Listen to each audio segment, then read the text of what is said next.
I can't even imagine Spokane without Spokane Arts. I can't imagine our arts existing at the level and the caliber that we're producing right now without their support. It's not possible. Spokane Arts is a nonprofit organization, and we support arts and culture in the region through grant making, arts programming, professional development, and arts advocacy. We oversee the public art in the city, which includes sculptures and murals, and we curate a gallery. We do a huge range of programming that supports all creative disciplines. Spokane Arts has been such a huge champion when it comes to the arts. They support a wide range of different artistic practices: theater, music, dance, all different modes of expressing yourself and the wonderfulness of being human. We have started a couple programs where we essentially create a free event for the community. One of those is Theater Fest, which is an annual performing arts showcase.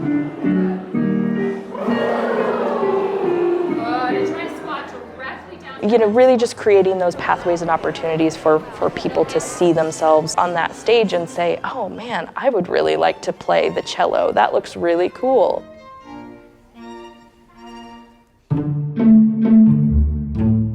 The thing I'm most excited about at Spokane Arts is the fact that they make grants to artists in our community, and those then end up being cultural programs that people would not get to experience, and strengthens that diversity in our community.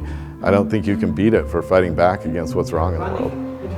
A lot of people feel when they walk into the grants process that if they don't pay themselves, they're proving that it's a passion project and that it's not about the money, that it just means that the work is important and they want to get it out there. We often hear that whole thing, build your portfolio up, or this will give you great exposure, all of that type of thing. And I have a friend who loves to say, you can die from exposure.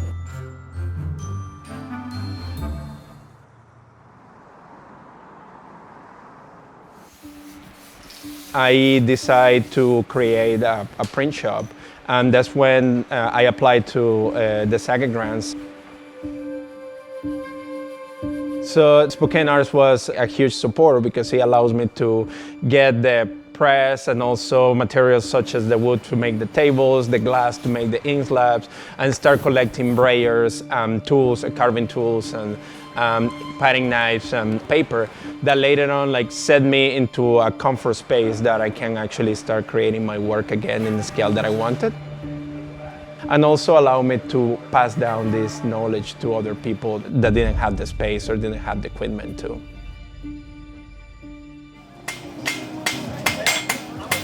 Because of our grant funding, we're able to do more off-site events and demonstrations so we can expose more people to blacksmithing and also just let them know that they can come try it. Not only is Spokane Arts making these funds available, but they're making it so accessible and helping people get access to it.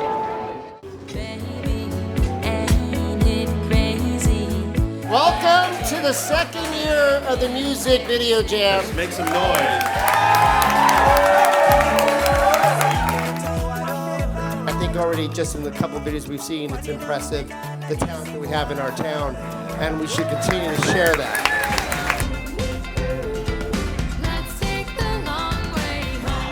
Just that continued diversity of projects. Every round we hear from a new cultural organization that hasn't stood up and made itself known. And I am always interested to see who's going to kind of raise their hand next for funding from us.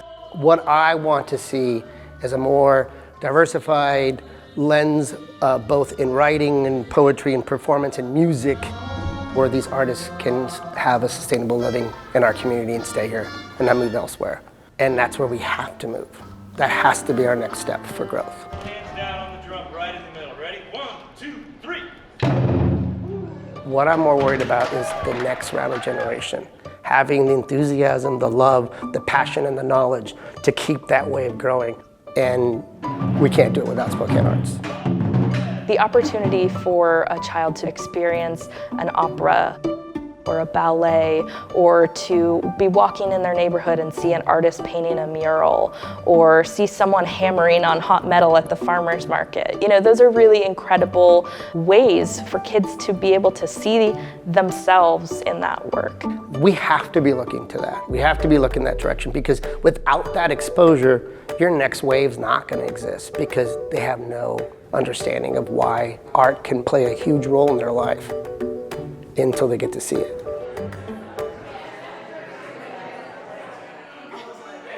What I love about working at Spokane Arts is that I get to engage with such a broad range of artists and people in the arts community in Spokane. I get a lot of calls from people that are, I just moved to Spokane, I'm an artist, what do I do? Or I'm a performer, who do I talk to? So we're doing this artist meetup series. We bring together artists and creators across a whole range of disciplines, across a whole range of points in their career. A man has a right, Ron, if a tornado comes into his home to defend himself. Might be a really established best-selling novelist that's willing to come to our lit crawl and read for 5 minutes along with readers at totally different points in their writing career. People were looking for networking, for mentorship, and then a question we get a lot is, how can Spokane Arts help me make that connection? It just kind of opened a lot of doors and possibilities. A lot of it's professional development for artists, like what do you put in your artist resume? Turns out there are so many places that want artists to show their work, and Spokane Arts was a place that showed me sources to help you get connected. It's a congress of our community, of our artists who are involved, and they all come from different backgrounds, and they all have different opinions of how things can be done, but we all have one common goal, is the beautification of our art, the appreciation of our art, and the support of our art. Arts advocacy for us takes a number of different forms. Working with the City Council. I'd like to invite Frankie G for Poetry from the Podium. Making sure that Spokane is getting a bigger piece of the pie from the funding that's available statewide. Those 8 projects that we funded, we're going to be announcing on August 1st. The way Spokane Arts is structured is we have a small staff, and we are supported by an 8-member governing board, as well as a 16-member advisory board, which is the Spokane Arts Commission. It's so crucial to have that group of people, you know, both the governing board and the advisory board members, just out there in the community. There are just so many ways that they help foster community and creativity in the city. The strength of the arts and culture in your community reflect the strength and the soul of your community. An expressiveness that fills you up and makes you feel like you're part of something bigger. I don't think we'd be a true community without it. I would love for Spokane to really and truly be a creative mecca, a place where creatives can make a living from their art, feel supported, feel like they can take risks and push boundaries. And there are so many ways that we are working in that direction, and that's part of why it's such an exciting time for Spokane and for Spokane Arts, is that we just want to keep pushing forward and be able to provide more and more support to make that happen.